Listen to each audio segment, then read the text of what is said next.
Is already on. Welcome, welcome. We're gonna get a couple minutes here going at noon sharp. We're gonna get started and continue to monitor as on LinkedIn and YouTube both, where anybody's joining from. I'm actually looking at my other screen to make sure I see the LinkedIn thing go live and we're all on the same page before we get started. So here shortly, let's see if it pops up. I'm reading 12 o'clock has started. I know our stream is live, so for anyone who can see me now, welcome, welcome. My name is Eric Corona with the John Maxwell Company. I'm going to confirm that the LinkedIn Live is working. I know we've got YouTube as an accessible channel here as well, so I'm going to make sure those are up and running, and then we will get kicked off.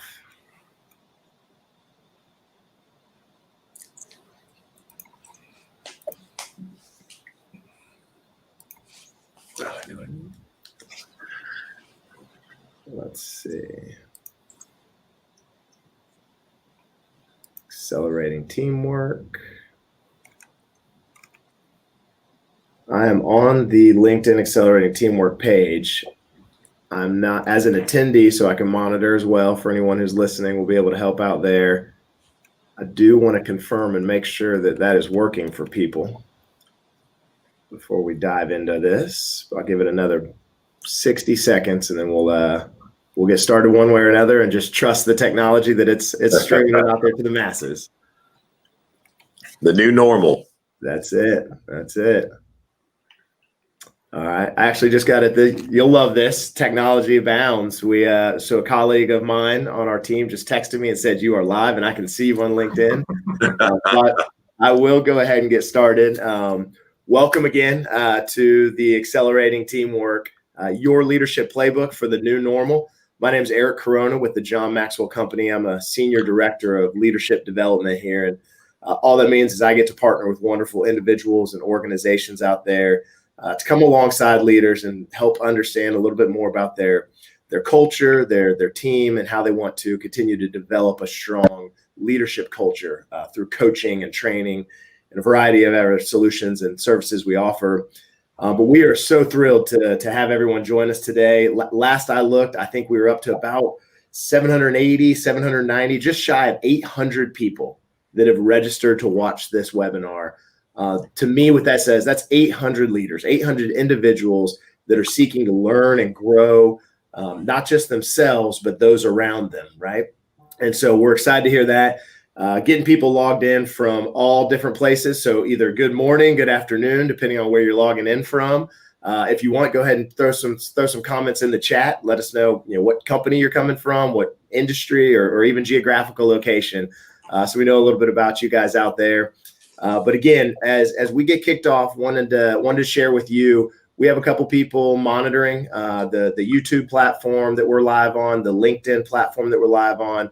So we'll be checking comments. So please feel free, if you got a good idea or a question or a comment you want to put out there, throw that in that box. We'll identify it, and throughout today's session, we'll do our best to address and answer those. If we don't get to all of them throughout the session, we will be going back at the end. We'll gather all those, create some of the answers, and then send it back out to you as a group to make sure we're addressing everybody. But just thank you that you've joined in. We're excited to get going. So as we get started, do want to give just a brief overview of what we're going to cover today. Obviously, the title, Accelerating Teamwork, Your Leadership Playbook for the New Normal, hits on it a little bit. But what we're going to do is we're going to dive into really three key areas of the value of a team.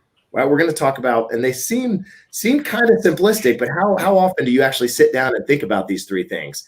The importance of having a team, right? What is the importance of having a team? The value of what we call the value of we over me, right? So we're going to talk a little bit about the collaboration of a team versus the individual leader. What is the value of the we over the me? And then the third point of purpose and effectiveness of a team, right? What is the purpose of a team? What is the effectiveness of a team? So everything we're going to cover today, it's exciting because we have the privilege here at the John Maxwell Company of, as I mentioned, walking alongside these leaders and these organizations.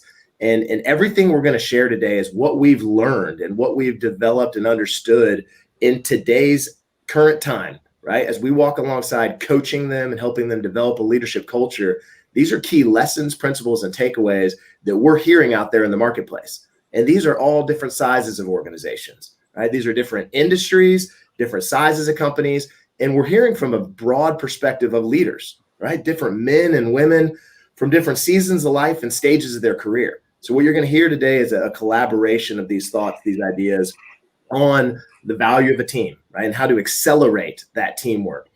So I'm excited. I know 800 people didn't log in to listen to Eric Corona talk today. So what I'm going to do without further ado is I'm going to turn it over to two of the most experienced individuals that I know in the leadership development space. We have our very own Chris Goede. He is the executive vice president of our corporate solutions group here at the John Maxwell Company, and Perry Holly, who is one of our executive master facilitators and coaches that bands alongside and works with these leaders. So like I said, without further ado, would love to turn it over to those two gentlemen and we can get started with our content today.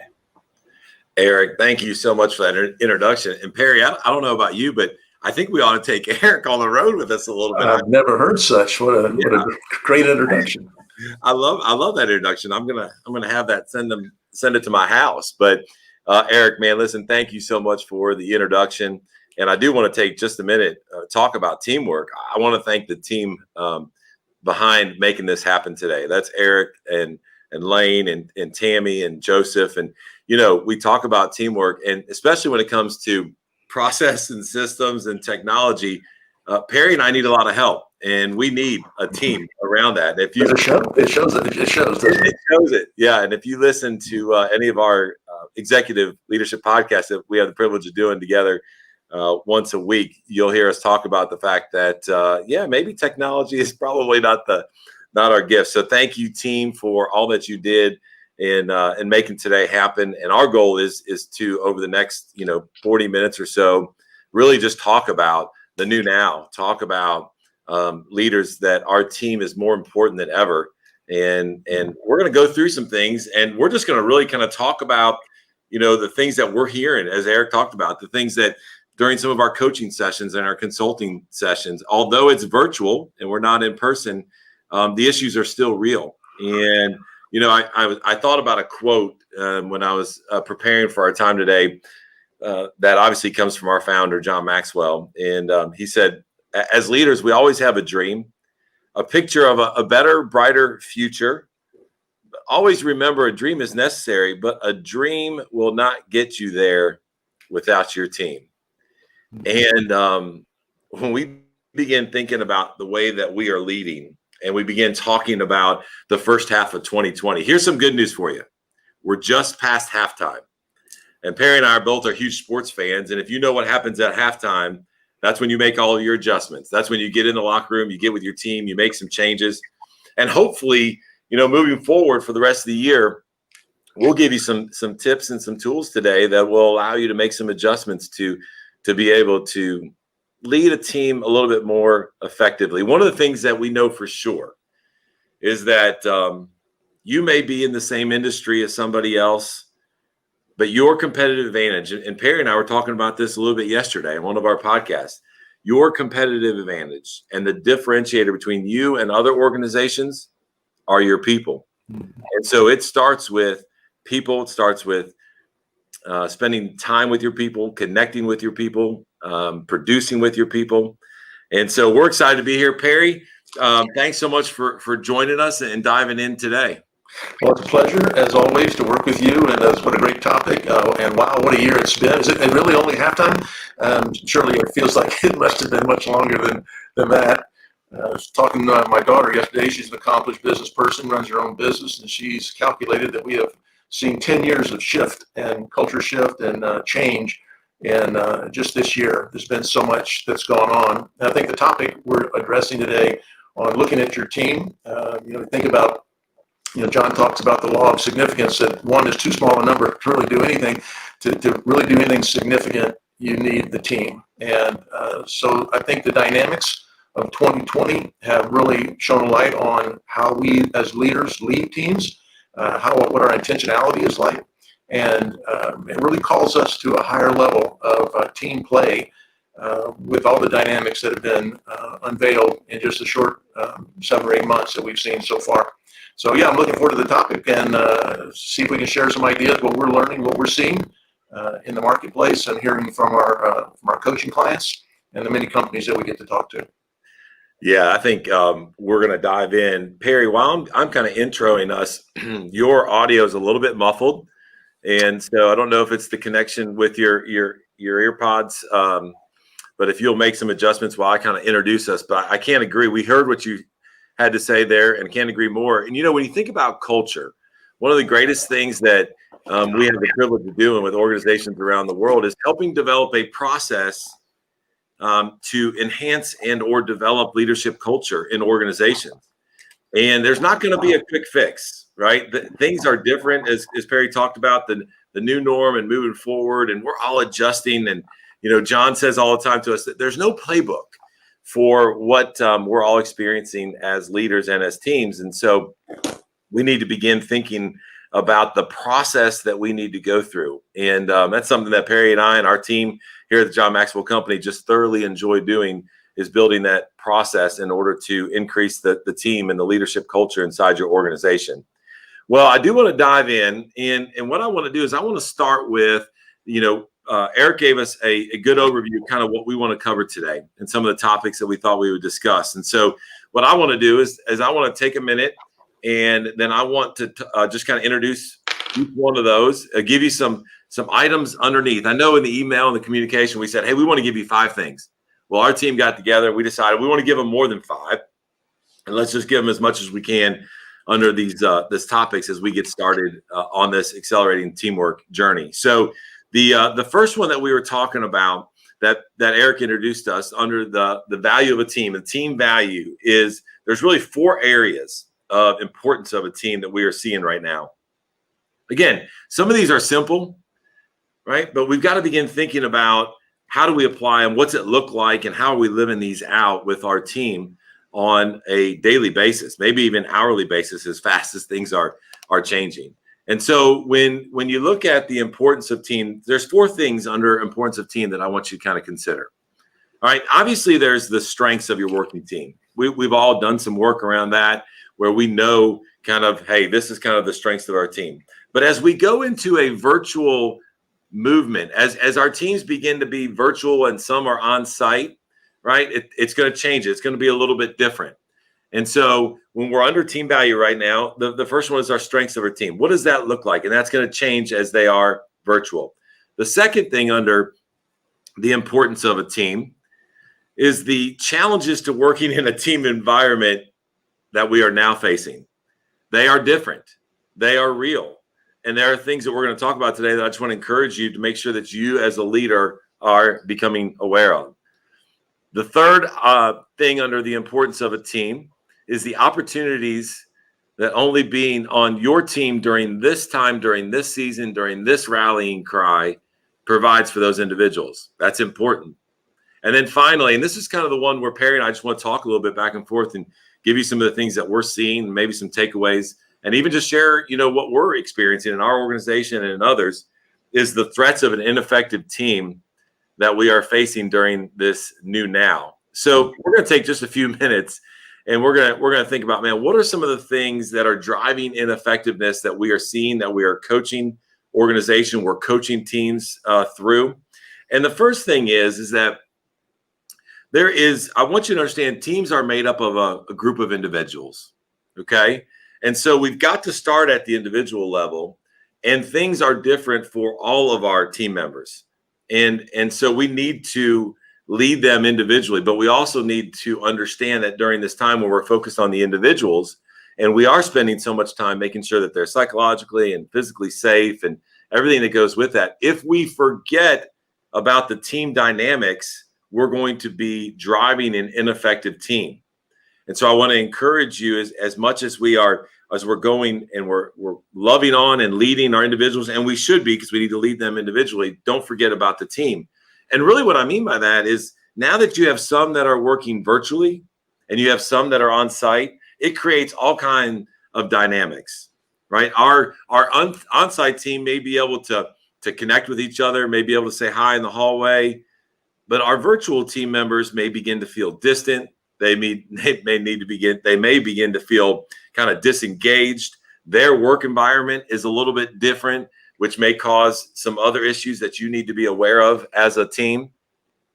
I was reading a global study, Perry, the other day, and it was interesting because I know some teams are talking about how much more productive they are, but there are also teams and or roles and responsibilities where they're not hitting their KPIs. And it was interesting because they said 2 out of the top 3 reasons that they've seen a fall in productivity were reduced collaboration as a team. And the other one was a lack of engagement or motivation with the employees that are working remotely. And so as you begin thinking about this ineffectiveness as a team, we need to pay attention to how much are we collaborating together as a team and how engaged are they? And I think that the 2 attributes when you're leading a team that really kind of drive a culture that are kind of the fabric that hold a culture together is collaboration and creativity. And man, we've all seen it around. We've all seen different teams and different organizations to where some of the things that they've had to collaborate and get creative on that may have taken us 5 months in the past, they've done in 5 weeks. And I know you were talking about Chick-fil-A in your intro, Barry. Man, I've seen even just some of their systems and processes as a consumer and what that looks like. And so you have all of that, but it goes back to the fact that if we do not focus on making sure the team is healthy, which is a group of individuals, we're going to have people that feel like they're on an island, that are going to feel disengaged. We're not going to have all ideas win.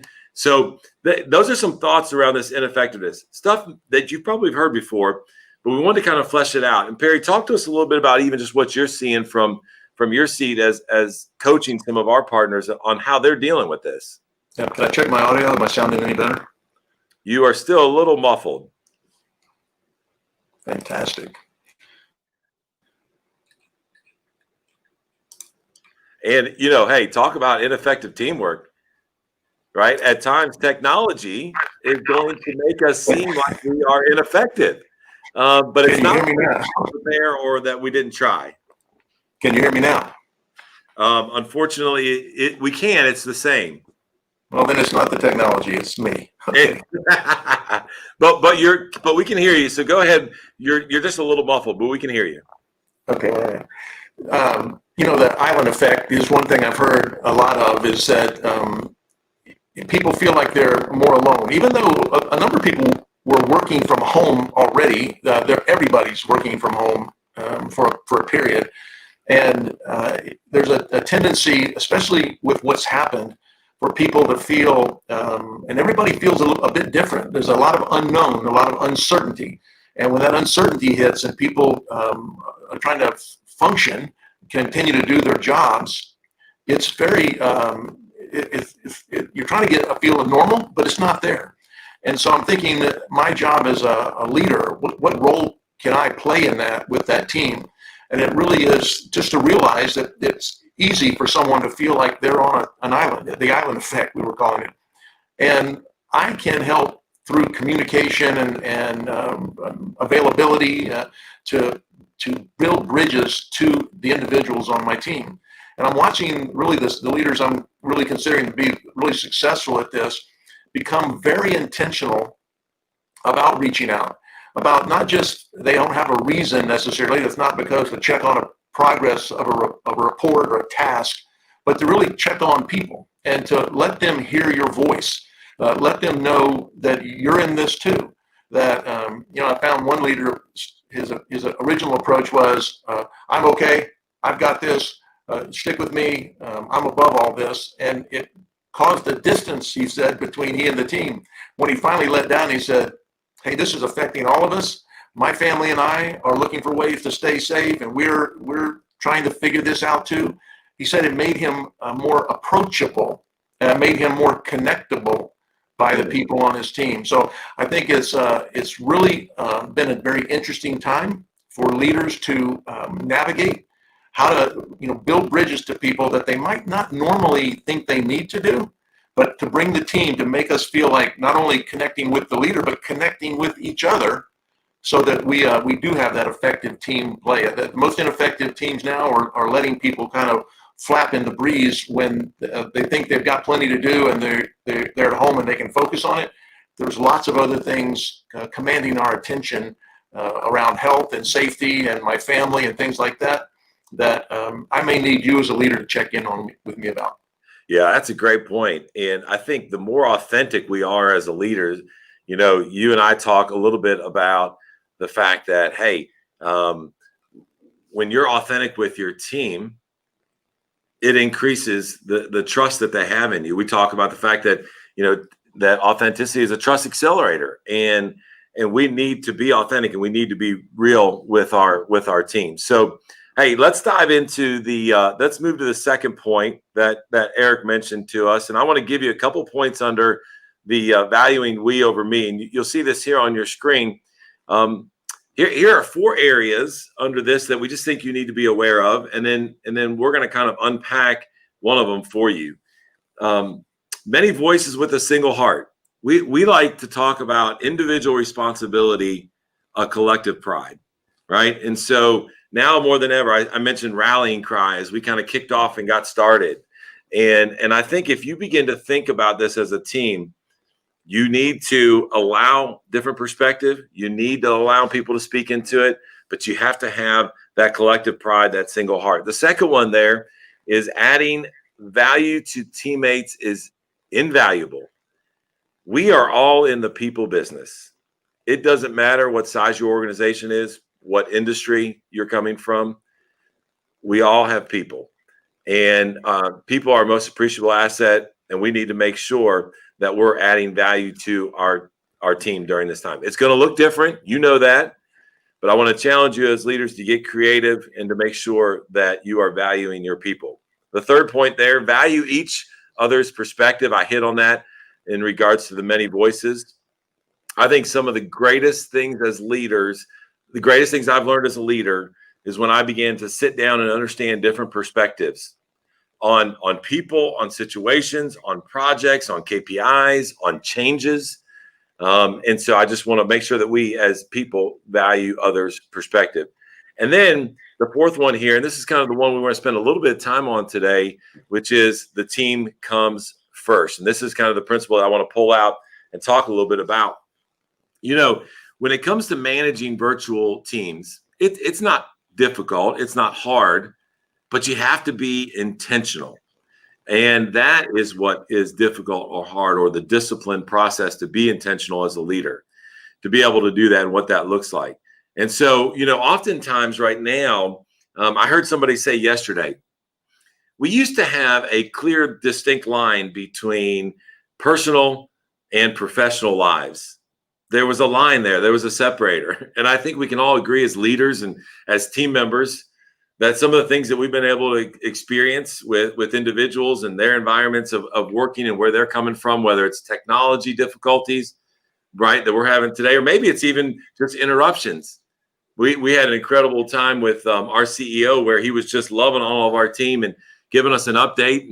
And he had some family members that just, man, they were anxious. They wanted to talk to him. And so he said, well, come on in here.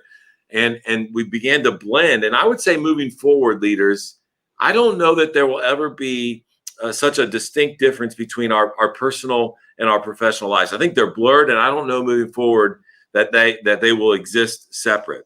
The other thing I want to encourage you around kind of the team comes first is that we need to make sure that we maintain good team relationships. And we talked a little bit about this, just a minute ago, but they are looking for someone to lead them. They are looking for someone that they can trust to lead them. And when you begin to have virtual team members, here's what happens. They'll disengage. They will feel like things are going on inside the office that they're not a part of. So what ends up happening is they begin to doubt themselves. They begin to have a lack of trust in their skill set and their development. Maybe it's even their hesitation to open up to other coworkers, or maybe bring collaborative ideas or creative ideas to the table because it's not there. Because if we don't do a good job of making sure, that the team comes first, and that we continue to talk about that as well as the individuals in the team that make up that team, then I think it would be a big mistake.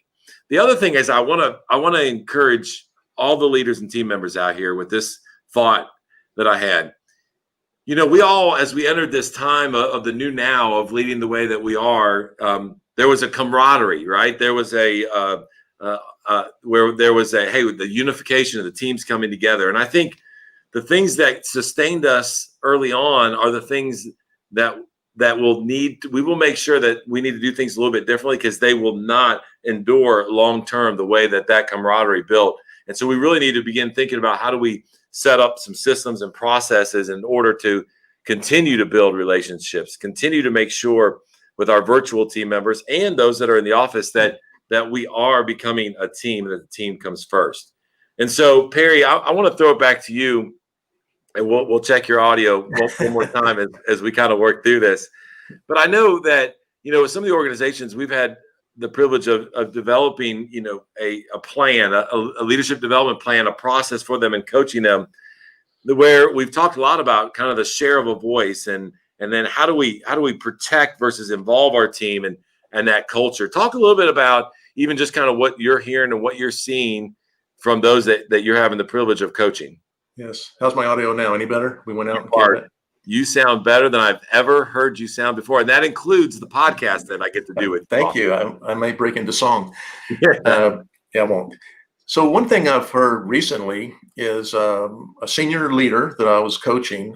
I asked him, how are you doing in this? He says, man, it's really, really lonely at the top. And I click in my head. I hear John saying, well, if it's lonely at the top, you're not doing it right. And I thought, well, tell me, where is your senior team? Where are your other leaders? Why are you lonely? And he said, I know everybody's under a lot of pressure. There's we're busy. We're trying to cover customers. We're trying to do things. And I just know they have a lot on them.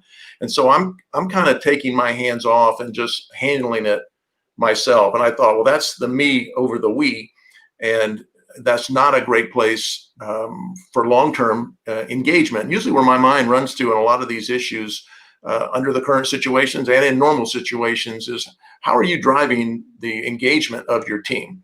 And, people make a choice every day whether they're going to lean in and row with you or going to pull back and watch the scenery go by. And so I think I really want to be that leader that fully engages that team, especially in these difficult times where they may be feeling alone and under pressure from other things, personal things.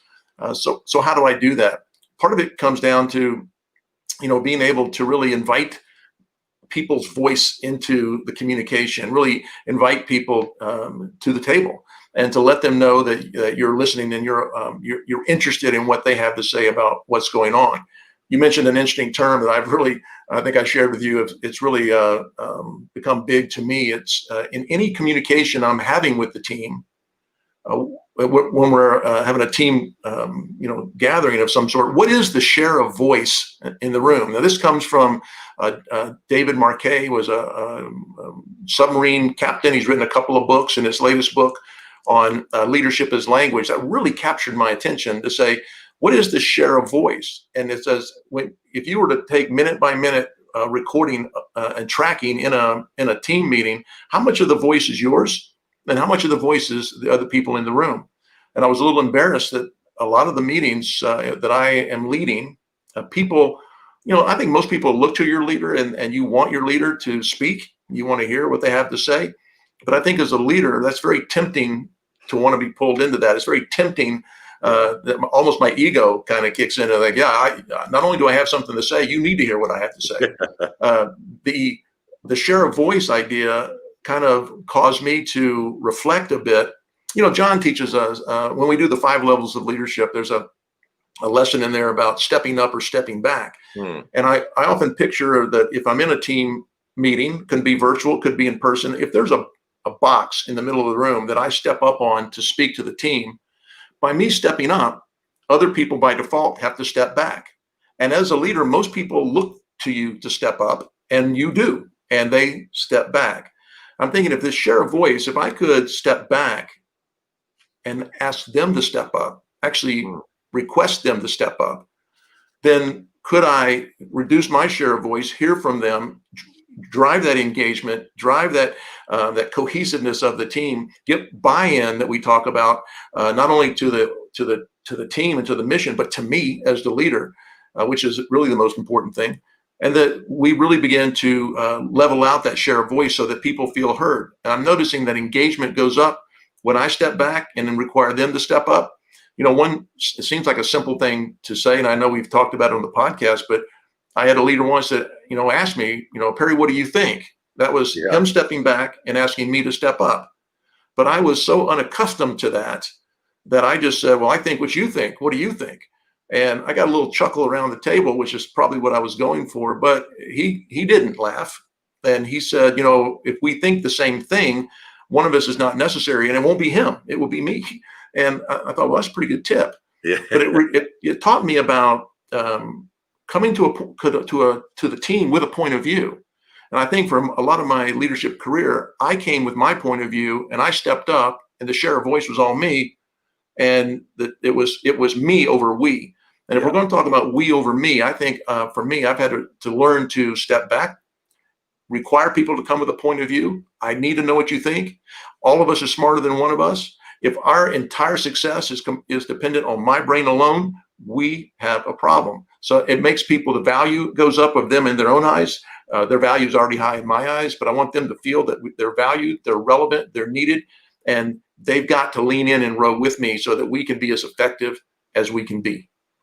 Well, I love that example. And I was actually thinking about that story as you were kind of unpacking that point, because,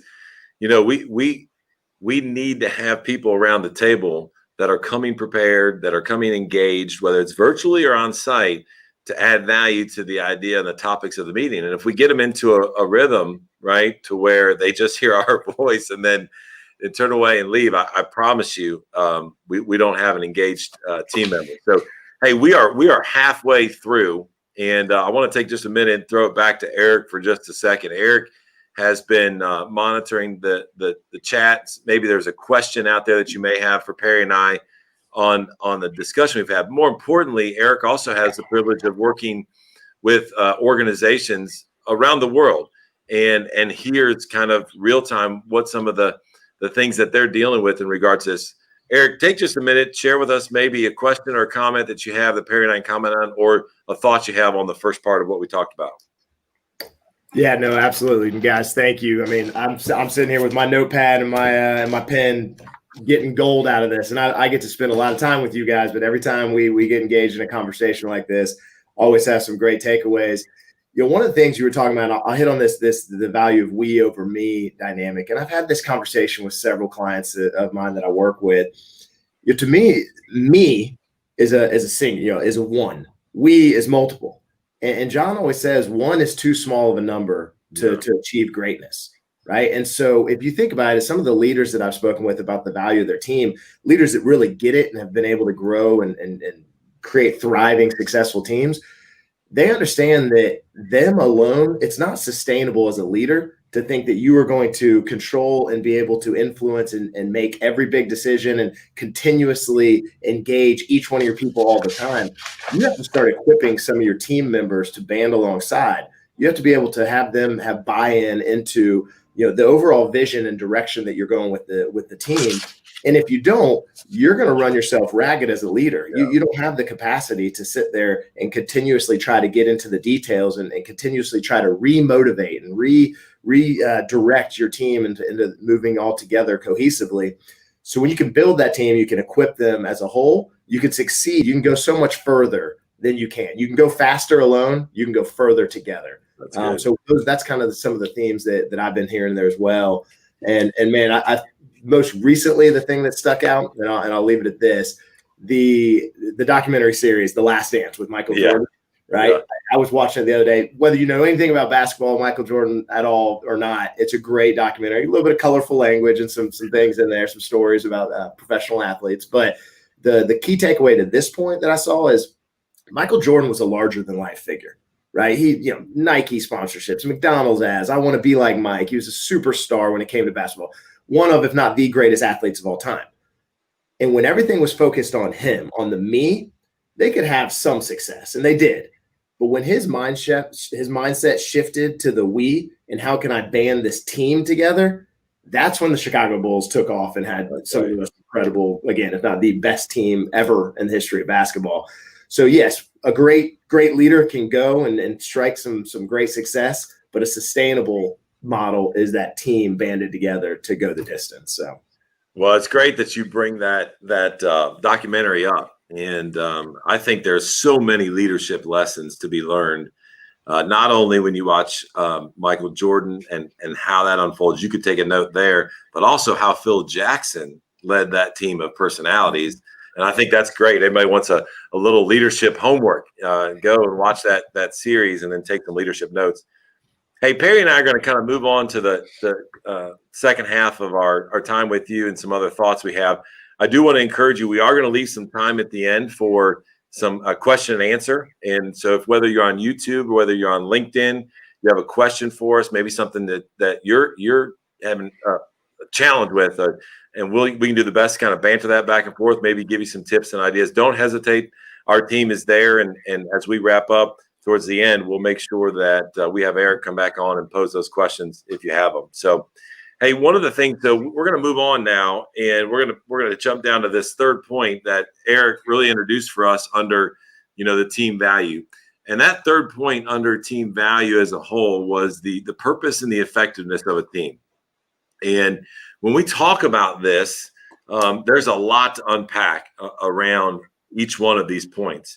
We're going to pick one of them and spend a little bit of time.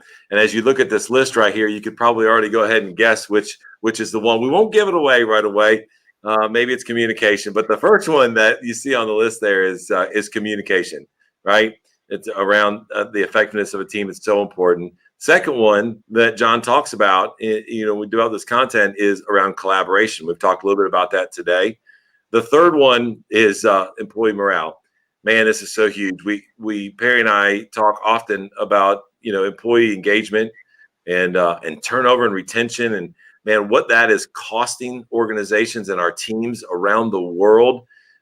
Whereas I think we could probably head it off if we developed leadership development plans and we were really intentional about our culture. We could really save organizations the pain of going through that. And then finally, the employee development and engagement are really the four kind of points that we want to share with you when you begin thinking about the team purpose and the effectiveness of your team.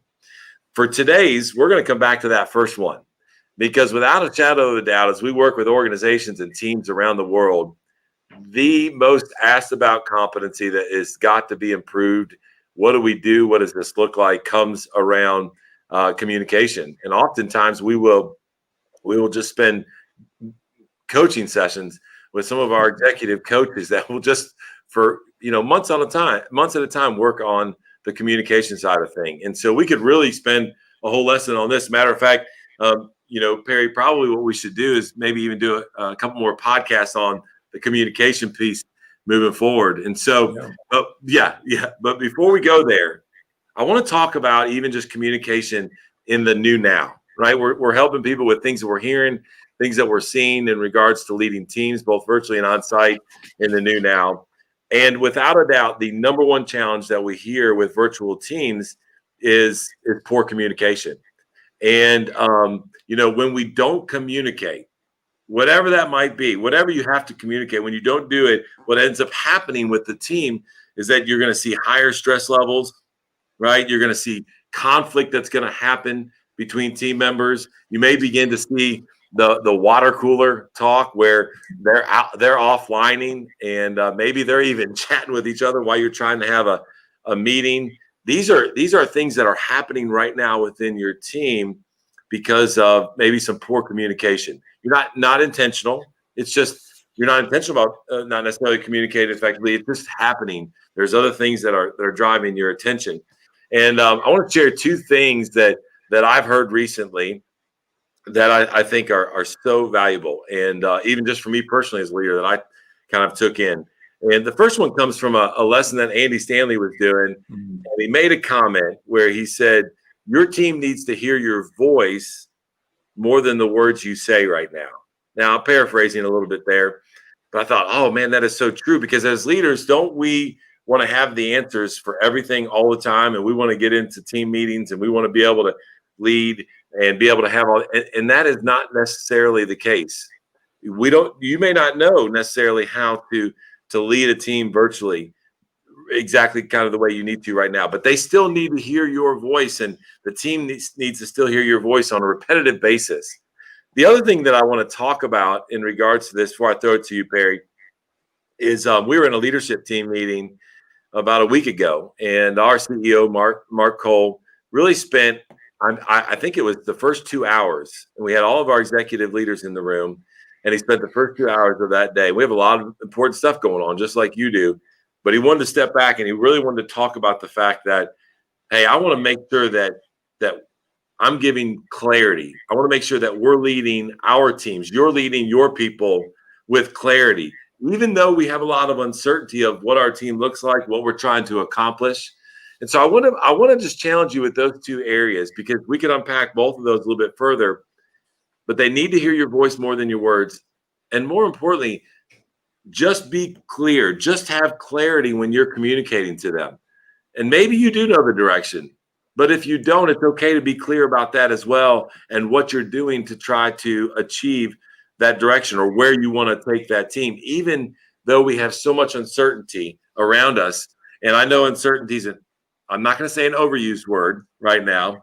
Matter of fact, Eric and I were talking earlier this morning. He was talking with a client of ours, and he said, I'm just ready for some certainty. Forget all this uncertainty. So, Perry, talk to us a little bit about some of your thoughts, just even around a common language, around the communicating with the team and what that looks like.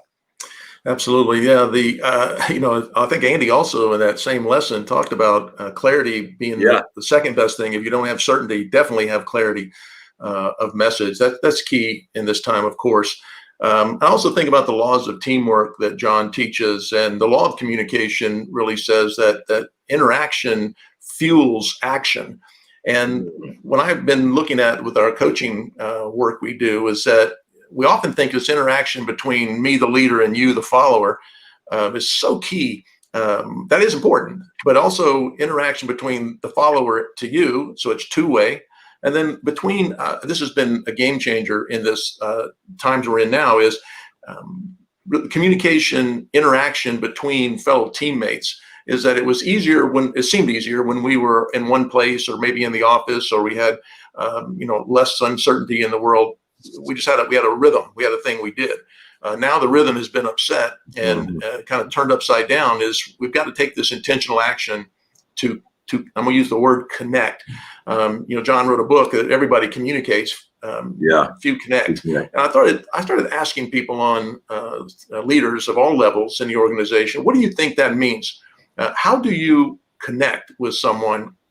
I was on a call recently, and senior leader, she told me that in this time they had put in special upfront time on every call. Actually, she said it was so valuable on the upfront time to actually connect with people, to hear personally how they're doing, to let them share about their ups and downs, to tell about what they're doing. That she said she actually began a kickoff call every day just for 15 minutes. Call in if you want.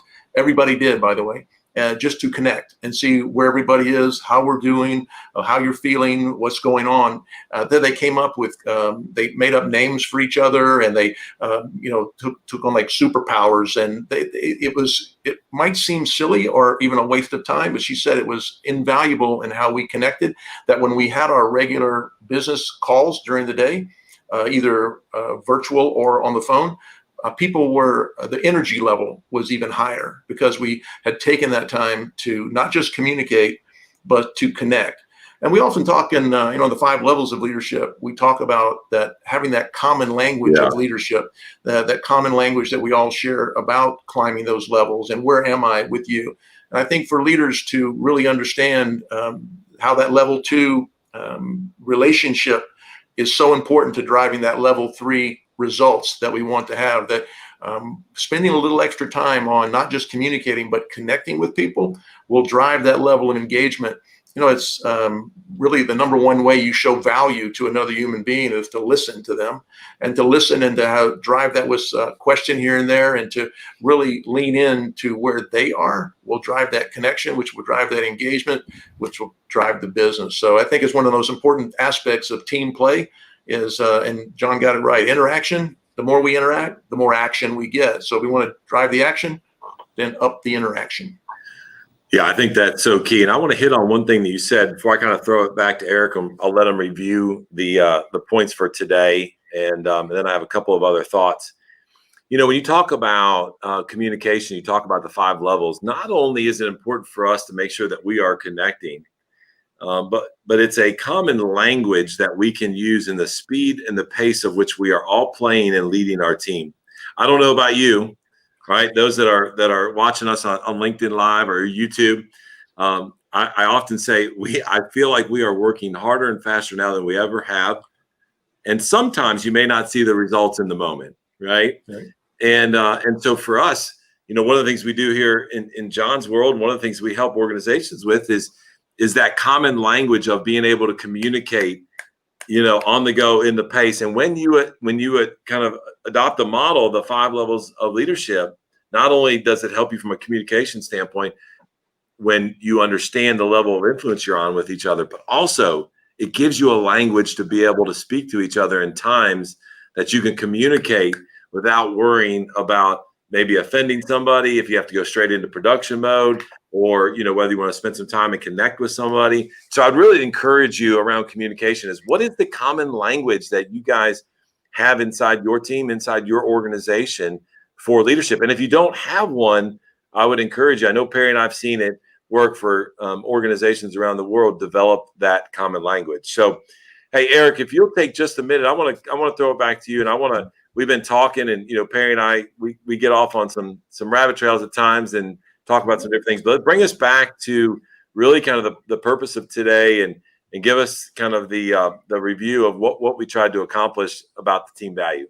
Yeah, no, absolutely. You guys have been talking. I've been writing. I'm telling you. The last thing I wrote here, the big star next to it, is 5 levels of leadership. And really, so guys, first off, thank you, Perry, Chris. Invaluable insights that you just provided to us. And again, a collaboration of our experience with all the different size organizations, clients, and leaders we work with.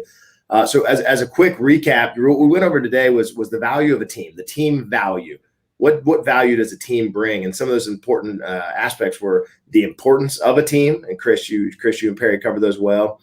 The value of the we over me, the collective we over the individual me. And purpose and effectiveness of a team. And man, on the effectiveness part, we were hitting on that communication being a key topic. And that's what I love about the 5 levels. I see it time and time again through a common language that everyone understands, everyone that speaks. Then there's a clarity of communication when there's a common language. So those were kind of the topics. Hopefully everybody was taking some notes, got some good takeaways. I know, again, because we're partnering alongside organizations through this time and working through this, we've gotten together and kind of collaborated, took the best of the things that we do and the way that we partner with companies. And I know Chris put together a little bit of a unique opportunity for the participants in this webinar that he'd like to share with you on something you can take advantage of too. So Chris, I'll let you share a little bit of that. Yeah. And after I get done talking about this, Perry and I are going to be able to answer some questions. And so I see a couple popping up in the chat there or in the comment section. If you'll put those in there, we'll spend our last few moments together helping you and what you're dealing with your team. Here's one thing I do want to tell you.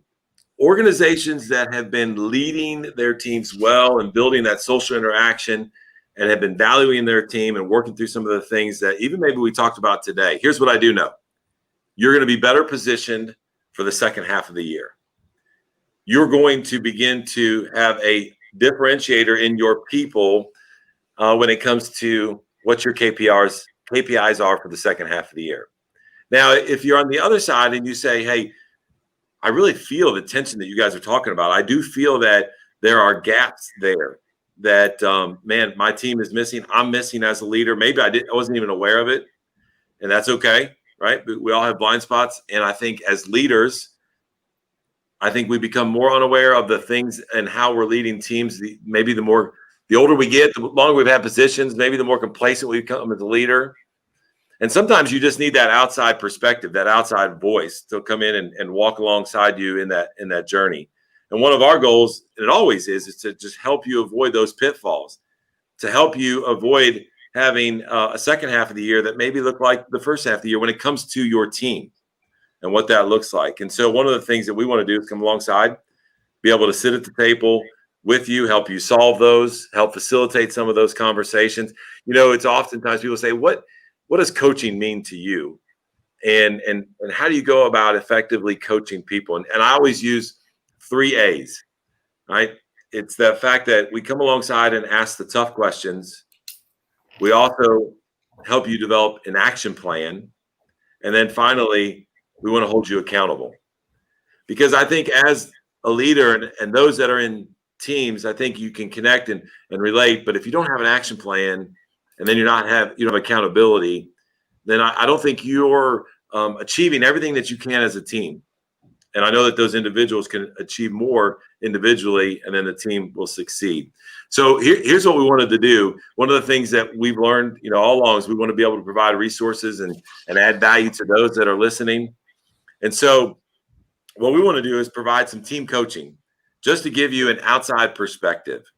And what we thought we would do, whether it's Perry, myself, one of our executive coaches, to walk alongside, maybe it's your leadership team, maybe it's the team that you currently work with, for up to 10 of your team members. And let us walk alongside the next 6 months with you. That maybe it's the next 4 months. But either way, what we want to do is we want to offer the opportunity for 6 coaching calls.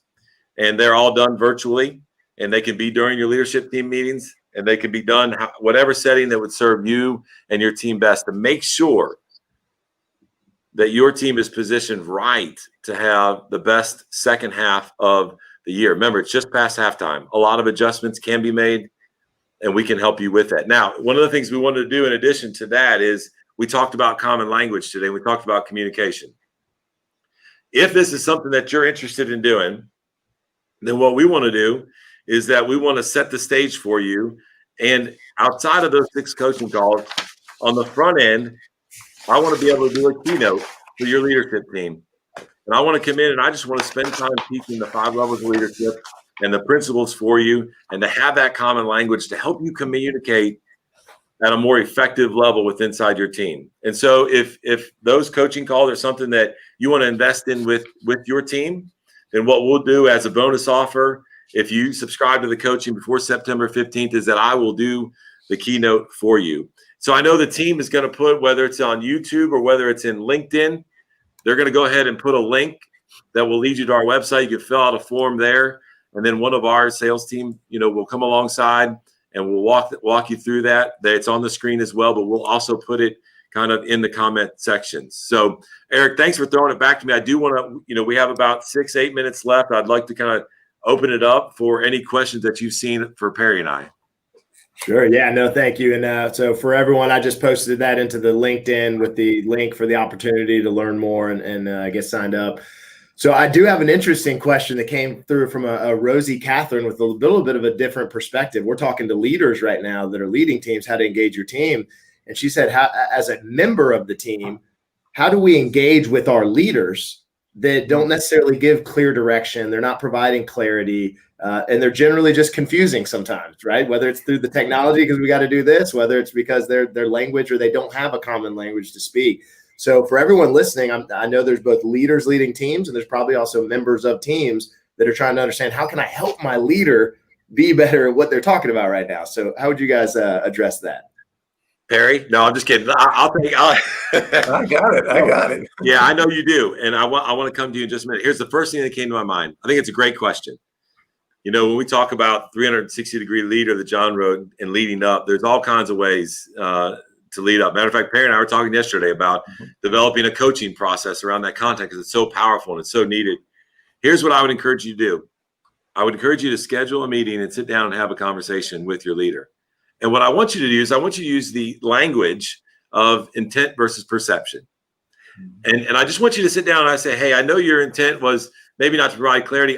However, my perception is that it wasn't clear. I'm not clear, or I'm not getting this. And I know it's not your intent, but this is how I'm receiving it, or this is how the perception of it is. And use that common language as you're talking to your leader, as you're leading up. But I encourage you to take the step to have that conversation. Perry? I would just add that as a leader, I'm always giving feedback to others. It's very difficult in most situations to have a team that's comfortable enough, feels safe enough to give me feedback. And I would love, and you have to gauge your own leader and how that's going to work. But one of the things Chris mentioned in the 360 leader is lighten your leader's load. Do your job really well. Don't make it harder for them, but then help them. They may not know, and Chris said they may intend it. They have the best intentions, but they may not actually being perceived by you or the team. So giving them that candor, and we talk about balancing care with candor. I care about you, but I'm going to tell you the truth. You're not connecting. That would be, as a leader, I would welcome that. There's very few people that feel comfortable, but it's kind of on the leader to set up a safe environment where it's okay to tell me, how could I be better? And I think when you start with you have the right intention to help people be better, they generally respond pretty good to that. So it might be a risk at the first time, but I would open that door to say, how can I help you present your message more clear? Yeah. And guys, as you're talking through that, it's got me thinking, and a lot of the ways that we partner and work with our clients and our partners are in group settings, whether it's group coaching or a group training, where you could just create an environment where their opportunity to give that kind of candid feedback is there. And again, group coaching, group training, those are the types of dialogues that can be had in a situation like that.